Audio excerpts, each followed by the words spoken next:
Hello dear students, कैसे हैं आप सभी। आई होप कि बहुत अच्छे होंगे।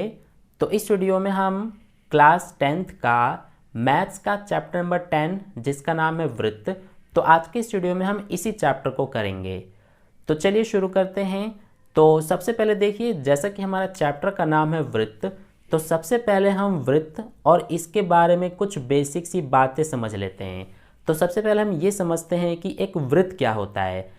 तो एक समतल यानी कि एक प्लेन पर एक निश्चित बिंदु से बराबर दूरी पर स्थित बिंदुओं का समूह होता है वृत्त। जैसे देखिए, ये हमारा जो बोर्ड है ये एक समतल है यानी कि एक प्लेन है। तो इस पर हमने ये एक बिंदु ले लिया।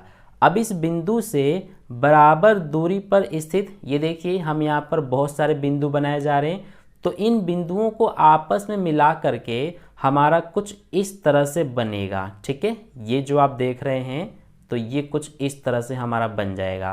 तो यही हमारा एक वृत्त कहलाता है। ठीक है, देखिए अगर हम बहुत सारे बिंदुओं को आपस में इस तरह से मिला देंगे तो हमारा इस तरह से एक रेखा बन जाता है। ठीक है, तो ये जो हमारा आप देख रहे हैं रेखा, ये बहुत सारे बिंदुओं को आपस में मिला करके बनाया गया है। ठीक है, तो यही हमारा वृत्त होता है। आई होप आपको वृत्त अच्छे से समझ में आ गया है। अब वृत्त के अंदर कुछ और बातें हम अच्छे से समझ लेते हैं। जैसे देखिए, ये जो हमारा बहुत सारे बिंदुओं का समूह ये जो बना गया है, इसको हम कहते हैं वृत्त की परिधि। इसके अलावा जो इस वृत्त के बिल्कुल बीच में ये जो बिंदु आप देख रहे हैं, इसे हम वृत्त का क्या कहते हैं, केंद्र कहते हैं। ठीक है, यानी कि सेंटर कहते हैं। इसके अलावा ये जो हमारे बिंदुओं का समूह बना गया है, तो इससे और ये जो केंद्र है इससे, इन दोनों के बीच की जो दूरी होती है यानी कि यहाँ से लेकर यहाँ तक, इसके अलावा ये जो हमारा परिधि है, इस पर कोई सा भी बिंदु ले लीजिए, कहीं पर भी, यहाँ यहाँ यहाँ कहीं पर भी, तो इन बिंदुओं के और इस केंद्र के बीच की जो दूरी होती है, जैसे कि ये जो दूरी है, इसको हम कहते हैं वृत्त की त्रिज्या। इसके अलावा जो हमारा ये वृत्त की परिधि है, तो इसमें बहुत सारे बिंदु हैं हमें जैसा कि पता है, यानी कि ये हमारा बिंदुओं का समूह है। तो इस पर कोई से भी दो बिंदु ले लेंगे अगर हम, जैसे मान लीजिए एक ये बिंदु ले लिया हमने और एक ये बिंदु ले लिया, तो इन दोनों बिंदुओं को मिलाने वाली जो ये रेखा है, इसे हम कहते हैं वृत्त की जीवा। ठीक है, यानी कि ये हमारी क्या है, वृत्त की जीवा है। इसके अलावा जो हमारा ये वृत्त की जीवा है, हमें पता चल गया कि वृत्त की जीवा क्या होती है, कि वृत्त की परिधि पर किन्हीं दो बिंदुओं को मिलाने वाली रेखा होती है जीवा। ठीक है, तो इसी तरह से जैसे यहाँ से लेकर और यहाँ तक ये हम इस तरह से मिला देंगे दोनों बिंदुओं को। देखिए, एक ये वाला बिंदु और एक ये वाला बिंदु, इन दोनों बिंदुओं को हमने मिला दिया तो ये भी हमारा एक पूरा रेखा बन गया। तो ये भी क्या है, ये वृत्त की जीवा है। लेकिन इसमें एक खास बात ये है कि ये जो है हमारा यहाँ पर केंद्र है, तो इस केंद्र से होते हुए ये जीवा जा रही है, तो इसीलिए इसी जीवा को हम वृत्त का व्यास कहते हैं। यानी कि वृत्त की वह जीवा जो वृत्त के बिल्कुल केंद्र से होकर जा रही है, तो उसे हम वृत्त का व्यास कहते हैं। तो आई होप आपको इतनी बातें अच्छे से समझ में आ गई है। इसके अलावा देखिए, इसमें एक और इम्पोर्टेंट बात है कि जो हमारा वृत्त में जीवा होती हैं, तो जो ये व्यास है ये एक वृत्त की सबसे बड़ी जीवा कहलाती है। ऐसे क्वेश्चन ऑब्जेक्टिव में बन सकते हैं कि वृत्त की सबसे बड़ी जीवा का नाम बताइए, तो वो हमारा व्यास हो जाएगा। ठीक है, यानी कि व्यास जो होती है वो एक वृत्त के अंदर सबसे बड़ी जीवा होती है। इसके अलावा देखिए, अगर यहाँ पर हम एक जीवा बनाएंगे तो ये हमारा इस व्यास से छोटी होगी। ठीक है, तो इसीलिए वृत्त के अंदर एक व्यास वृत्त की सबसे बड़ी जीवा कहलाती है। तो आई होप आपको इतने सारे पॉइंट्स अच्छे समझ में आ गए हैं। इसके अलावा एक वृत्त के अंदर और भी कई सारे इंपॉर्टेंट पॉइंट होते हैं, जैसे कि एक त्रिज्यखंड क्या होता है, एक वृत्तखंड क्या होता है, इसके अलावा दीर्घचाप, लघुचाप, ये सब क्या होते हैं। तो ये भी इम्पोर्टेंट पॉइंट्स होते हैं, लेकिन उनको हम इस वीडियो में नहीं समझेंगे। इसके बारे में हम और अच्छे से 12th चैप्टर में पढ़ेंगे। ठीक है, तो अभी के लिए सिर्फ इतना ही आप समझ लीजिए, ये बहुत है इस चैप्टर के लिए। तो आई होप आपको इतना समझ में आ गया है। अब चलिए हम नेक्स्ट पॉइंट की ओर बढ़ते हैं। तो देखिए डियर स्टूडेंट्स, नेक्स्ट पॉइंट हमारा क्या है, जैसे यहाँ पर मैंने ये एक वृत्त बनाया है और इस वृत्त के बाहर यहाँ पर ये इस तरह से एक रेखा है जिसका नाम है पी क्यू। तो इसमें आप क्या देख रहे हैं कि जो ये वृत्त है, इस वृत्त के बाहर ये पी क्यू रेखा है, यानी कि जो ये रेखा है ये इस वृत्त को टच नहीं कर रही है। ठीक है, तो इसीलिए इस प्रकार की रेखा को हम अप्रतिच्छेदी रेखा कहते हैं, जिसमें जो रेखा है वो वृत्त को कहीं पर भी टच ना करे, तो इस प्रकार की रेखा को हम अप्रतिच्छेदी रेखा कहते हैं। ठीक है, इसके अलावा दूसरा हमारा देखिए इस प्रकार की रेखा होती है जिसमें देखिए यहाँ पर ये हमारा एक वृत्त है, तो इस वृत्त के अंदर ये देखिए दो बिंदु पर ये जो रेखा है ये प्रतिच्छेद कर रही है, एक ये बिंदु B और एक ये बिंदु A। तो इन दोनों बिंदुओं पर ये जो PQ रेखा है ये क्या कर रही है, प्रतिच्छेद कर रही है। तो इस प्रकार की रेखा को हम क्या कहते हैं, छेदक रेखा, यानी कि सेकेंट कहते हैं हम, जिसमें हमारे वृत्त के अंदर किन्हीं दो बिंदुओं को जो रेखा है वो प्रतिच्छेद करे, तो इस प्रकार की रेखा को हम छेदक रेखा कहते हैं, यानी कि सेकेंट कहते हैं। इसके अलावा तीसरी प्रकार की रेखा देखिए, जैसे ये हमारा वृत्त है, तो इस वृत्त के ये देखिए यहाँ पर A बिंदु है, तो सिर्फ ये A यानी कि एक बिंदु पर ये जो रेखा है वो टच कर रही है, यानी कि स्पर्श कर रही है। जो ये PQ रेखा है, ये रेखा इस वृत्त पर सिर्फ ये एक बिंदु पर क्या कर रही है, टच कर रही है, यानी कि स्पर्श कर रही है। तो इसीलिए इस प्रकार की रेखा को हम स्पर्श रेखा कहते हैं, यानी कि टेंजेंट कहते हैं, जिसमें वृत्त के सिर्फ एक बिंदु पर जो रेखा है वो टच कर रही हो, तो इसी प्रकार की रेखा को हम स्पर्श रेखा कहते हैं। और जो ये हमारा चैप्टर नंबर 10 है, ये चैप्टर हमारा ऑलमोस्ट इसी प्रकार की रेखा के ऊपर डिपेंड है, यानी कि ज़्यादातर क्वेश्चन आपको इस स्पर्श रेखा से रिलेटेड ही देखने को मिलेंगे। ठीक है, तो यहाँ पर मैंने आपको 3 प्रकार की रेखा के बारे में बताया है। आई होप आपको तीनों अच्छे समझ में आ गए हैं, अप्रतिच्छेदी रेखा, छेदक रेखा और स्पर्श रेखा के बारे में। अब इसके बाद मैं आपको कुछ इंपॉर्टेंट पॉइंट बताऊंगा जिन्हें आपको अपने माइंड में अच्छे से बिठा लेना है। पहला पॉइंट क्या है कि एक वृत्त पर एक बिंदु से सिर्फ एक स्पर्श रेखा ही खींची जा सकती है। यानी कहने का मतलब ये है कि जैसे हमारा ये एक वृत्त है, इस वृत्त पर हमने ये एक बिंदु ले लिया A, तो इस बिंदु A से, यानी कि सिर्फ ये एक ही बिंदु है, तो एक वृत्त पर एक बिंदु से हम सिर्फ एक ही स्पर्श रेखा खींच सकते हैं। ठीक है, अगर आप ये सोचेंगे कि हम इसी बिंदु से एक और स्पर्श रेखा खींच दें तो वो नहीं हो सकता है। ये बात आपको ध्यान रखना है कि एक वृत्त में एक बिंदु से हम सिर्फ एक ही स्पर्श रेखा खींच सकते हैं, तो इस बात का आपको ध्यान रखना है। तो ये हमारा हो गया फर्स्ट पॉइंट। सेकंड पॉइंट सुनिए ध्यान से कि एक वृत्त पर सिर्फ 2 स्पर्श रेखाएं समांतर होती हैं। जैसे देखिए मैं आपको समझाता हूँ, ये हमारा एक वृत्त है, तो इस वृत्त पर मैंने यहाँ पर इस तरह से ये क्या खींच दिया, ये मैंने एक स्पर्श रेखा खींच दिया।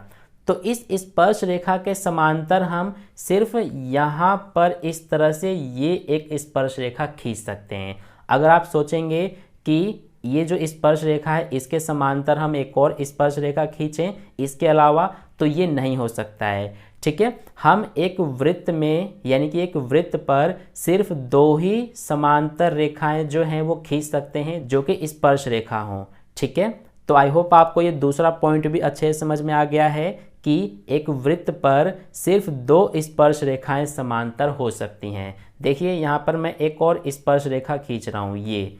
ठीक है, तो इसके समांतर ना ही तो ये है ना ही ये है, तो इस स्पर्श रेखा के समांतर हम एक और स्पर्श रेखा खींचना चाहें तो हम यहाँ पर खींच सकते हैं। ठीक है, तो देखिए ये भी सिर्फ 2 ही हैं, एक ये और एक ये। तो कहने का मतलब मेरा ये है कि एक वृत्त पर हम सिर्फ 2 ही समांतर स्पर्श रेखाएं खींच सकते हैं। तो ये था सेकंड पॉइंट। अब थर्ड पॉइंट ध्यान से सुनिए कि एक छेदक रेखा के समांतर सिर्फ 2 स्पर्श रेखाएं खींची जा सकती है। जैसे देखिए ये हमारा एक वृत्त है, तो इस वृत्त में अगर हम एक छेदक रेखा बनाएंगे तो ये कुछ इस तरह की होगी, जैसे ये हमारा एक छेदक रेखा है, ऐसे ये भी एक छेदक रेखा है। तो इस छेदक रेखा के समांतर अगर हम स्पर्श रेखाएं खींचेंगे तो हम सिर्फ 2 ही स्पर्श रेखाएं खींच सकते हैं जो कि इसके समांतर होगी। तो देखिए कौन कौन सी। एक तो हम यहाँ पर खींच सकते हैं, ये हमारा क्या है, ये स्पर्श रेखा है, तो ये छेदक रेखा और ये वाली स्पर्श रेखा है, दोनों समांतर हो गई। तो ये हमने एक स्पर्श रेखा खींच दिया। इसके अलावा एक स्पर्श रेखा हम ये भी खींच सकते हैं। तो देखिए मैंने आपको तीसरा पॉइंट यही समझाया था कि एक वृत्त के अंदर जो एक छेदक रेखा होती है, तो इस छेदक रेखा के समांतर हम सिर्फ 2 स्पर्श रेखाएं खींच सकते हैं।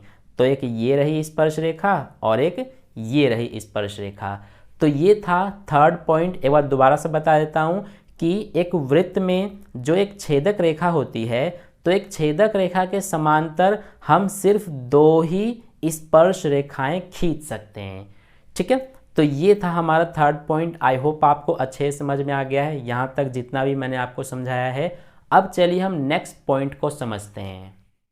तो देखिए नेक्स्ट पॉइंट है हमारा कि जो वृत्त की त्रिज्या होती है वो स्पर्श रेखा के साथ 90 डिग्री का कोण बनाती है। अब इसको हम समझते हैं। जैसे देखिए ये हमने यहाँ पर एक वृत्त बना दिया, तो इस वृत्त का ये हम क्या खींचे हैं, तो ये हमने इस वृत्त का स्पर्श रेखा खींचा है। इसका नाम दे देते हैं, ये हमारा A और ये हो जाएगा B। तो AB ये हमने इस वृत्त का स्पर्श रेखा खींच दिया और इसके अंदर ये हमारा O जो है ये इस वृत्त का केंद्र है। ठीक है, अब देखिए यहाँ पर ये जो वृत्त है इस पर ये जो स्पर्श रेखा है वो इस बिंदु पर स्पर्श कर रही है, तो इस बिंदु का नाम दे देते हैं P। यानी कि इस P बिंदु पर ये जो स्पर्श रेखा है वो इस वृत्त को टच कर रही है।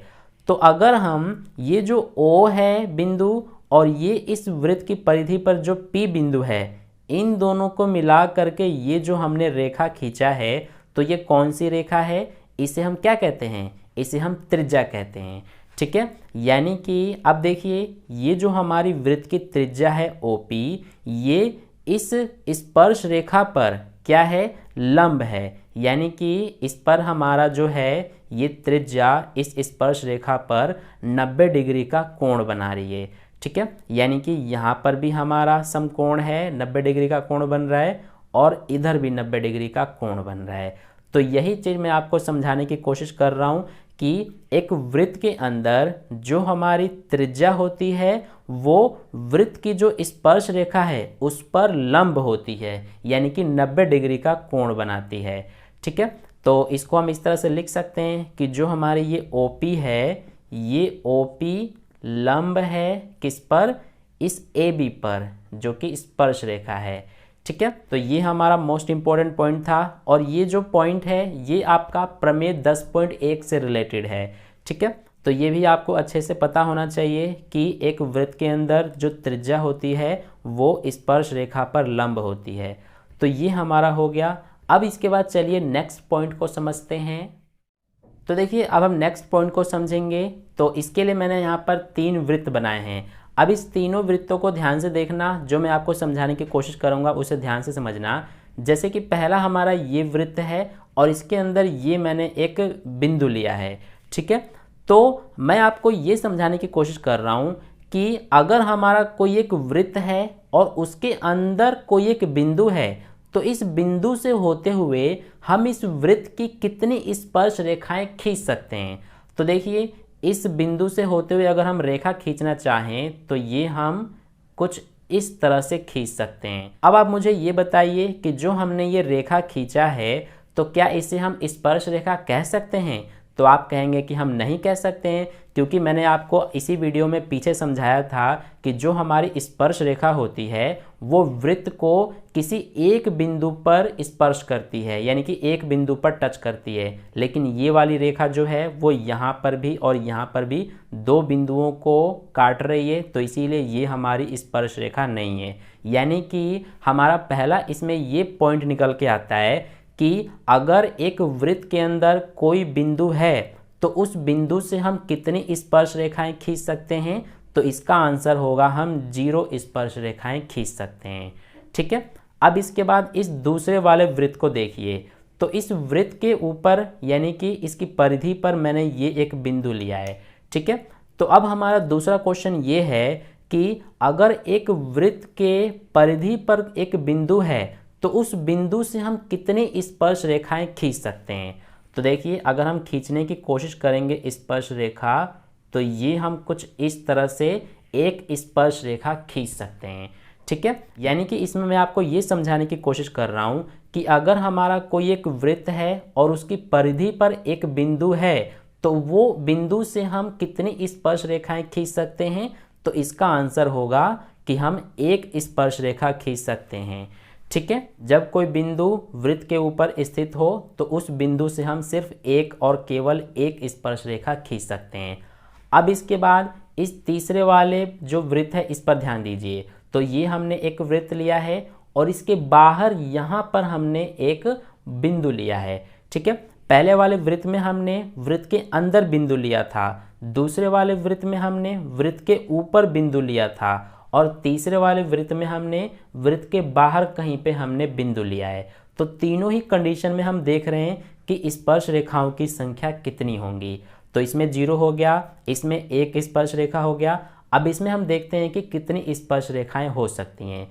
तो देखिए, अगर हम इस बिंदु से स्पर्श रेखाएं खींचना चाहें इस वृत्त के, तो हम 2 स्पर्श रेखाएं खींच सकते हैं। कैसे, ध्यान से देखिए। एक तो हमारी ये स्पर्श रेखा हो गई, इस बिंदु को थोड़ा यहाँ पर कर देता हूँ। तो एक हमारी ये स्पर्श रेखा हो गई और दूसरी हम इस तरह से एक स्पर्श रेखा खींच सकते हैं।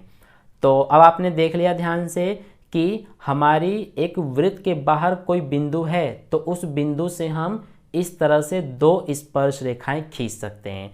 तो तीसरा हमारा क्वेश्चन ये बनेगा, अगर कि वृत्त के बाहर कोई एक बिंदु स्थित है तो उस बिंदु से हम कितनी स्पर्श रेखाएं खींच सकते हैं। तो हम 2 स्पर्श रेखाएं खींच सकते हैं। ठीक है, तो आई होप आपको इन तीनों वृत्तों से जो मैंने आपको समझाने की कोशिश किया है वो आपको अच्छे से समझ में आ गया है। अब इसके बाद हम नेक्स्ट पॉइंट को समझ लेते हैं जो कि लास्ट पॉइंट है। तो इसके लिए सबसे पहले देखिए, यहाँ पर हम एक वृत्त बना लेते हैं। ये हमारा एक वृत्त हो गया। तो इस वृत्त के बाहर यहाँ पर हम एक बिंदु ले लेते हैं। अब इस बिंदु से हम इस वृत्त पर कितनी स्पर्श रेखाएं खींच सकते हैं। तो हम 2 स्पर्श रेखाएं खींच सकते हैं, जैसे कि यहीं पर हमने देख लिया। तो यहाँ पर हम खींच देते हैं 2 स्पर्श रेखाएं। एक तो हमारी ये हो गई और दूसरी हमारी स्पर्श रेखा ये वाली हो जाएगी। ठीक है, तो ये 2 स्पर्श रेखाएं हमने खींच दिया जो एक वृत्त है उसके बाहर स्थित एक बिंदु से। ठीक है, अब मैं आपको इसमें ये समझाने की कोशिश कर रहा हूँ कि जो हमारा एक वृत्त होता है और वृत्त के बाहर कोई एक बिंदु स्थित होता है, तो इस बिंदु से जो हमने यहाँ पर 2 स्पर्श रेखाएं खींचे हैं, तो ये जो दोनों स्पर्श रेखाएं होती हैं ये बराबर होती हैं, यानी कि दोनों स्पर्श रेखाओं की जो लंबाई है वो बराबर होती हैं। ठीक है, तो इसीलिए मैं आपको ये वाला जो है वृत्त और इसकी 2 स्पर्श रेखाएं बनाकर और आपको मैंने समझाया है। ठीक है, अब इसके बाद इसी में कुछ और हम पॉइंट समझ लेते हैं। जैसे ये हमारा वृत्त का केंद्र हो गया, यहाँ से हमने इस तरह से ये क्या खींचा है, ये त्रिज्या खींचा है, ऐसे ये भी हमने त्रिज्या खींचा है। ठीक है, तो जैसा कि हमें पता है कि यहाँ पर हमारा 90 डिग्री का कोण बनेगा और यहाँ पर भी 90 डिग्री का कोण बनेगा, है ना। क्योंकि हमने पीछे समझा था इसी वीडियो में कि जो हमारी वृत्त की त्रिज्या होती है वो वृत्त की स्पर्श रेखा पर लंब होती है। तो इसीलिए ये और ये 90-90 डिग्री के कोण बनाएंगे। ये जो केंद्र है इसका नाम दे देते हैं O, इसका नाम दे देते हैं ये B, ये हो जाएगा A, और इस पॉइंट का नाम दे देते हैं हम P। ठीक है, अब इसके बाद देखिए, अगर हम ये O से लेकर P तक इस तरह से एक रेखा खींचेंगे तो ये जो हमारी OP रेखा है वो ये जो पूरा कोण है ये पूरा, तो इसको 2 बराबर हिस्सों में बांट देती है। ये जो OP हमने रेखा खींचा है वो इस कोण को, ये जो पूरा कोण आप देख रहे हैं ये पूरा, इसको 2 बराबर हिस्सों में बांट देती है, ये और ये। ऐसे ही इस पूरे कोण को भी, यानी कि जो ये पूरा कोण P है इसको भी 2 बराबर हिस्सों में बांट देती है। ठीक है, तो हम ये कह सकते हैं इस वाले कोण का नाम दे देते हैं कोण L और इसका नाम दे देते हैं कोण M। ऐसे ही इसका कोण P और ये कोण Q। तो हम ये कह सकते हैं कि जो हमारा कोण L है ये बराबर होगा कोण M के। ऐसे ही इसमें भी कोण P जो है ये बराबर होगा कोण Q के। ठीक है, तो आई होप आपको इतना बात अच्छे से समझ में आ गया है। इसके अलावा देखिए इसमें एक और चीज़ है कि जो हमारा ये बन रहा है OAPB, तो ये हमारा एक चतुर्भुज बन रहा है। ठीक है, तो एक चतुर्भुज के जो चारों कोण होते हैं उनका योग कितना होता है? 360 डिग्री होता है। तो इसमें देखिए ये 90 का हो गया, ये 90 का हो गया, तो ये दोनों 180 डिग्री के हो गए। इसके अलावा ये वाला पूरा कोण बचा हुआ है और ये वाला कोण बचा हुआ है। तो इसमें हमारा ये जो दोनों आमने सामने कोण होते हैं, इन दोनों आमने सामने कोणों का योग भी 180 डिग्री ही होता है। ठीक है, तो इस बात का भी आपको ध्यान रखना है। तो आई होप आपको इसमें जितने भी पॉइंट्स मैंने आपको समझाए हैं अच्छे से समझ में आ गए हैं। तो इस वीडियो में इतना ही। आई होप आपको अच्छे से समझ में आ गया है जितने भी पॉइंट्स मैंने आपको समझाने की कोशिश किया है इस चैप्टर से रिलेटेड। इसके अलावा कुछ और जैसे कि हमारा प्रमेय 10.1 और प्रमेय नंबर 10.2 जो हैं, इन्हें भी आप बहुत अच्छे से कर लेना। ठीक है, इससे आपका जो ये चैप्टर नंबर 10 है इसका पूरा बेसिक अच्छे से क्लियर हो जाएगा। इसके बाद जब आप क्वेश्चंस को सॉल्व करेंगे तो बड़े ही आसानी से आप कर सकते हैं। तो आई होप आपको वीडियो अच्छा लगा है और सारे पॉइंट्स अच्छे से समझ में आए हैं। तो अगर आपको वीडियो अच्छा लगा है तो वीडियो को लाइक ज़रूर कर देना और अपने दोस्तों के साथ भी शेयर कर देना। और अगर आपने अभी तक चैनल को सब्सक्राइब नहीं किया है तो चैनल को सब्सक्राइब करके बगल में जो बेल आइकन आता है उस पर ऑल नोटिफिकेशन वाले पे क्लिक कर लेना, ताकि नेक्स्ट वीडियो जैसी अपलोड की जाए उसका नोटिफिकेशन सबसे पहले आपको मिल जाए। तो मिलते हैं फिर नेक्स्ट वीडियो में प्रश्नावली 10.1 के क्वेश्चंस के साथ। धन्यवाद।